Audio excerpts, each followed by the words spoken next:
Hi friends, എല്ലാവർക്കും രാജീസ് കിച്ചണിൻ്റെ മറ്റൊരു വീഡിയോയിലേക്ക് സ്വാഗതം. ഇന്ന് നാം ഇവിടെ ഉണ്ടാക്കാൻ പോകുന്നത് ക്യാപ്സിക്കത്തിൻ്റെ തോരനാണ്. അപ്പോൾ നമുക്ക് വീഡിയോയിലേക്ക് പോയാലോ?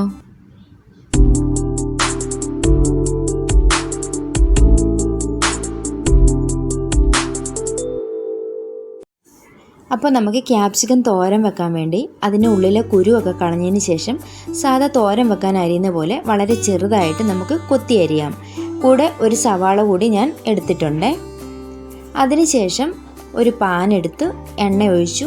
എണ്ണ ചൂടായി വന്നതിന് ശേഷം ഞാൻ കടുകിട്ട് പൊട്ടിക്കുന്നുണ്ട്.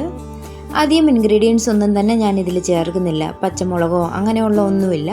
ഞാൻ ജസ്റ്റ് ക്യാപ്സിക്കം, തേങ്ങായും അതുപോലെ തന്നെ സവാളയും അല്പം മഞ്ഞൾപ്പൊടിയും ഈ വക സാധനങ്ങൾ ഞാൻ എടുക്കുന്നുള്ളൂ. അപ്പം കടുകൊക്കെ പൊട്ടി വന്നതിന് ശേഷം അരിഞ്ഞു വെച്ചിരിക്കുന്ന സവാളയും അതുപോലെ തന്നെ കറിവേപ്പിലയും കൂടി ഇട്ട് കൊടുക്കുന്നുണ്ട്. എൻ്റെ കയ്യിൽ കറിവേപ്പിലയൊക്കെ ഉണങ്ങിപ്പോയായിരുന്നു. അതിനുശേഷം ഞാൻ അരിഞ്ഞു വെച്ചിരിക്കുന്ന ക്യാപ്സിക്കം അതിലേക്കിട്ട് ഒന്ന് ഇളക്കി കൊടുക്കുന്നുണ്ട്. ആദ്യം തന്നെ ശ്രദ്ധിക്കേണ്ടത്, നമ്മൾ ഈ ഇളക്കി കൊടുക്കുന്ന സമയത്ത് ആദ്യത്തെ 1-2 മിനിറ്റ് നമ്മൾ തീ കൂട്ടി വെച്ചിട്ട് വേണം ക്യാപ്സിക്കം ഇളക്കി കൊടുക്കാം. കാരണം അതിൽ ഓൾറെഡി വെള്ളമുണ്ട്. അതുകൊണ്ട് തന്നെ നമ്മൾ തീ കൂട്ടി വെച്ച് ആ വെള്ളമൊക്കെ ഒന്ന് വറ്റുന്നവരെ നമുക്കൊന്ന് ഇളക്കി കൊടുക്കാം. അപ്പോൾ ആവശ്യത്തിന് ഉപ്പ് കൂടി ഞാനിപ്പോൾ ഇട്ട് കൊടുത്തിട്ടുണ്ട്. അതിനുശേഷം ഞാൻ നല്ലവണ്ണം ഇളക്കി കൊടുക്കുന്നുണ്ട്.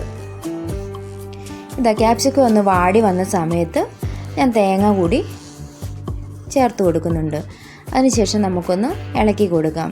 ക്യാപ്സിക്കത്തിന് അധികം വേവൊന്നുമില്ല. ഒരു ആവി കയറിയാൽ തന്നെ പെട്ടെന്ന് തന്നെ വെന്ത് കിട്ടുന്നൊരു സാധനമാണ്. ഇപ്പോൾ ആവശ്യത്തിന് കണ്ടോ, എല്ലാം നല്ല കറക്റ്റായിട്ട് വന്നിട്ടുണ്ട്. അപ്പോൾ നമുക്ക് അല്പം മഞ്ഞൾപ്പൊടി കൂടി ചേർത്ത് ഒന്നുകൂടി ഇളക്കി ഒന്നെടുക്കാം. കണ്ടോ, ഇതാണ് ഫൈനലായിട്ട് നമുക്ക് കിട്ടിയിരിക്കുന്നത്. നല്ല ടേസ്റ്റായിരുന്നു. അധികം ആരും തന്നെ തോരൻ വെക്കാത്തൊരു സാധനമാണ് ഈ ക്യാപ്സിക്കം. പക്ഷേ നല്ല ടേസ്റ്റായിരുന്നു. അപ്പം നിങ്ങൾക്ക് എൻ്റെ ഈ വീഡിയോ ഇഷ്ടപ്പെട്ടുവെങ്കിൽ സബ്സ്ക്രൈബ് ചെയ്ത് സപ്പോർട്ട് ചെയ്യാൻ മറക്കല്ലേ.